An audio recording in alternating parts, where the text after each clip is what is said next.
যে ক্ষমতা পাতে লুটতে পেটে খা আওয়ামী লীগ বলেন বিএনপি বলেন রাজনীতি বলতেই খারাপ। আওয়ামী লীগ বিএনপি আবার পাশাপাশি লাগিয়া আরো মারামারি হইব, ভাঙচুর হইব।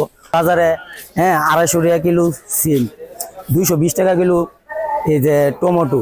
প্রশাসন গেলে এরকম কমাইলা, আবার সাধারণ মানুষ গেলে আবার বাড়াইলা। এরকম দেশ চালায় তো কোনো লাভ নেই। থাকলে সবার জন্য সমান থাকতে হবে। তত্ত্বাবধায়ক সরকার আমি মনে করতেছি বর্তমান সরকার এখন আমি মনে করি যে 5 বছর থাক আর 6 বছর থাক, আমি মনে করি বর্তমানে এখন থাকাটা ভালো। যদি এখন চাইরা দিয়ে তৈলে আওয়ামী লীগ বিএনপি আবার পাশাপাশি লাগিয়া আরো মারামারি হইব, ভাঙচুর হইব, অনেক ক্ষতিকারক, দেশের ক্ষতি হয়ে যাবো। বর্তমান ডক্টর ইউনূস সাহেব থাকলে মনে করি যে জনগণের জন্য ভালো হবে বর্তমান সরকারের আমলে। বাজারতে এখনো গেলাম আমি বাজারে 250 টাকা কিলো সিম, 220 টাকা কিলো এই যে টমেটো। 100 টাকার নিচে তো কোনো তরকারি নাই। 100 টাকার নিচে কোনো তরকারি নাই বলতে নাই।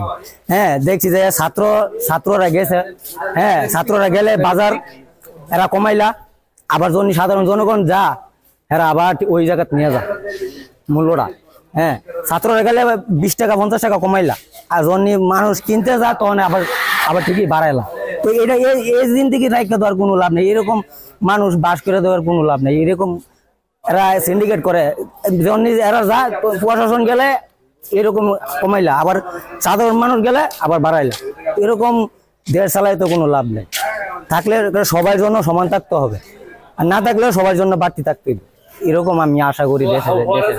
প্রত্যাশা হইলো আমাদের দেশ যে ভালো চালাবে সে আমার কাছে ভালো। আওয়ামী লীগও বুঝি না, বিএনপি বুঝি না, দুনো দলই খাওয়াই না, কেউ আর ভালো না। এখন চাই আমরা নতুন প্রজন্ম নতুন দেশ চালাক, দেশটা উন্নত হোক। আমাদের দেশে গরিব বেশি, গরিবের প্রতি কেউই আগ্রহ করে না।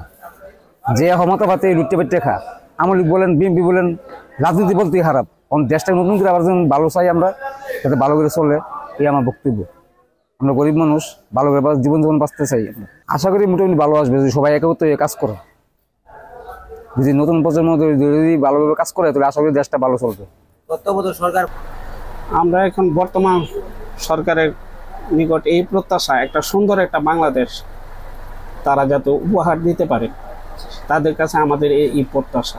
ইয়াং জেনারেশন তারা অনেক কিছু করতে পারে, তারা যদি ঠিক জায়গায় থাকতে পারে তারা অনেক কিছু করতে পারবে, বাংলাদেশটাই বদলে দিতে পারবে।